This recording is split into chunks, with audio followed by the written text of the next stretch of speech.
Cet enseignement nous dit notamment ne sois pas rapide à te mettre en colère. On sait tous que la colère est un grave défaut qui nous fait faire beaucoup d'erreurs, être violent, blesser des proches. Alors voici 2 conseils pratiques issus de nos sages pour éviter de vous mettre hors de vous. Ah Khaïm, ça va? Merci pour la voiture. D'ailleurs, faut que je te la rende. Ouais, ils sont les clés d'ailleurs là. Oui, alors voilà, il y a eu, tout est top, il y a eu juste un petit accrochage avec la porte. Tu fais de moi là? Non mais c'est pas ça, c'est qu'il y a eu un embouteillage, il me laissait pas passer le type, j'ai essayé de... Ok, quoi? Et alors, sur la portière droite, il y a une... Quoi? Mais... Un jour, un homme vient voir le très grand Rav Yaakov Israël Kanievski et lui explique qu'il se met souvent en colère. Il se met à dos tous ses proches et il aimerait combattre cette tendance.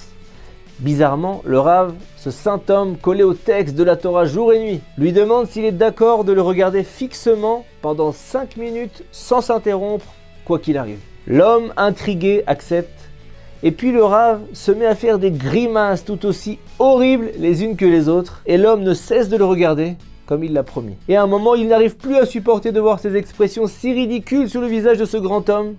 Et 5 minutes plus tard, le Rav Kanievski reprend son visage normal et lui dit « Voilà à quoi ressemble un homme en colère ». Ce juif raconta que cette anecdote l'a ensuite accompagné toute sa vie. Et lorsqu'il voulait se mettre en colère, il se souvenait tout de suite du visage du Rav et se calmait.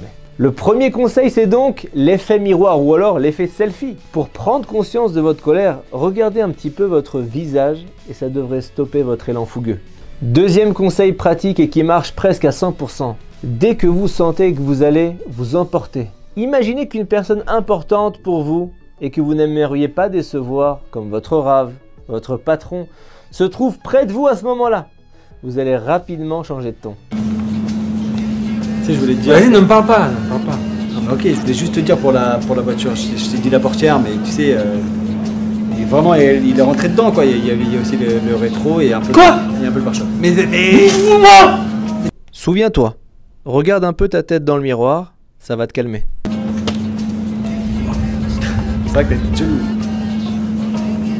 Bon, portière, rétro, on est pas... ça va, pas très grave, hein.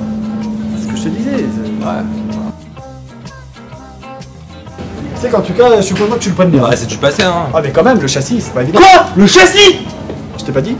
Souviens-toi!